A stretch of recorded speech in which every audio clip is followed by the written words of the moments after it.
అందరికీ నమస్కారం అండి. ముందుగా మన యూట్యూబ్ ఛానల్కు స్వాగతం. ఈ వీడియోలో మనం కార్తీక పురాణం యొక్క 30వ అధ్యాయం గురించి తెలుసుకుందాం. ధర్మ సూక్ష్మ కథనం. ఋషులు అడిగిరి, ఓ సూత మహర్షి, మాకు పుణ్యమైన హరి మహత్యమును చెప్పితివి. ఇంకా కార్తీక మహత్యమును వినకోరితిమి, చెప్పవలసింది.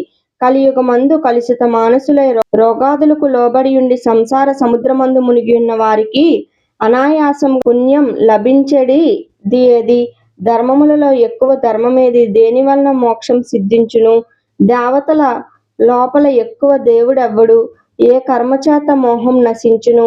కలియుగమున మానవులు మందమతులు, జడులు, మృత్యు పీడితులు అను అగుదురు. వారికి అనాయాసముగా మోక్షం దొరికిడి ఉపాయం చెప్పుము. ఇంకా ఇతరమైన హరికథను చెప్పుము. సూతుడిట్లు పలికెను, మునీశ్వరులారా, మీరు అడిగిన ప్రశ్న చాలా బాగున్నది. మంగళకరమైన హరికీర్తన స్మృతికి వచ్చింది కాబట్టి సర్వ సుఖకరమైన దానిని చెప్పుదును వినుము. మీరు అల్పబుద్ధులైన జనులకు మోక్షపాయమును చెప్పమని కోరితిరి. ఈ ప్రశ్న లోకోపకారం కొరకు అయినదగుట చేత నాకు చాలా ఆనందదాయకమైంది. అనేక యాగములు చేసియు అనేక పుణ్యతీర్థములందు స్నానాధికం ఆచరించియు ఏ ఫలమును పొందుదురో ఆ ఫలము ఇలాంటి మంచి మాటల చేత లభ్యమగును. మునీశ్వరులారా వినుడు. కార్తీక ఫలం వేదోక్తమైనది, అనగా కార్తీకమందు వేదోక్త ఫలమును పొందెదరని భావం. కార్తీక వ్రతం హరికి ఆనంద కారణం. సర్వశాస్త్రములను సంపూర్ణంగా చెప్పుటకు నేను సమర్థుడును కాను, కాలము చాలదు. కాబట్టి శాస్త్ర సారములలో సారమును చెప్తాను వినుడు. శ్రీహరి కథను సంగ్రహముగా చెప్పెదను వినుడు.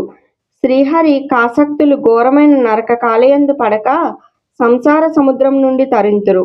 కార్తీకమందు హరిని పూజించి స్నానం, దానం, ఆలయములందు రాత్రి దీపమును వెలిగించుటను చెయ్యువారు అనేక పాపముల నుండి శీఘ్రంగా ముక్తులగుదురు. సూర్యుడు తులారాశి అందు ప్రవేశించింది మొదలు 30 దినములు ఒక్క కార్తీక వ్రతమును చెయ్యవలను. అట్లు చెయ్యువాడు జీవన్ముక్తుడగును. బ్రాహ్మణులు గాని, క్షత్రియులు గాని, వైశ్యులు గాని, శూద్రులు గాని, స్త్రీలు గాని కార్తీక వ్రతమును చెయ్యని ఎడల తమ పూర్వులతో కూడా అంధతామిశ్రమును పేరుగల నరకమును పొందుదురు.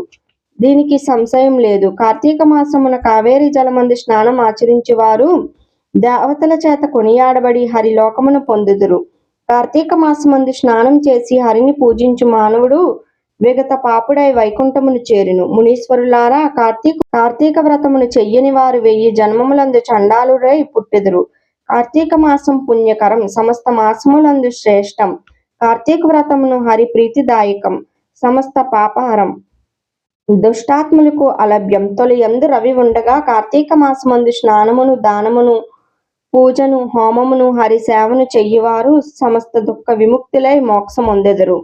కార్తీక మాసమందు దీపదానం, కంచుపాత్ర దానం, దీపాదానం, దీపారాధనం, ధాన్యం, ఫలం, ధనం, గృహదానం అనంత ఫలప్రదములు. ధనికుడు గాని దరిద్రుడు గాని హరి ప్రీతి కొరకు కార్తీక మాసమందు కథను విన్న ఎడల, వినిపించజేసిన ఎడల అనంత ఫలమును పొందును. కార్తీక మహత్యము సర్వ పాపములను నశింపచేయును, సమస్త సంపత్తులను కలుగచేయును, అన్ని పుణ్యముల కంటేనూ అధికము.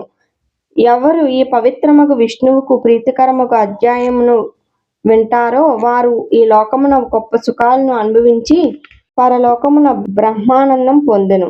తిరిగి ఒక జనన మరణ ప్రవాహమున పడకుండా చెయ్యునదియే పరసుఖం లేక నిత్య సుఖం. కార్తీక పురాణం 30వ అధ్యాయం సమాప్తం. ఇక్కటితో కార్తీక పురాణం ముగిసినది. ధన్యవాదములు.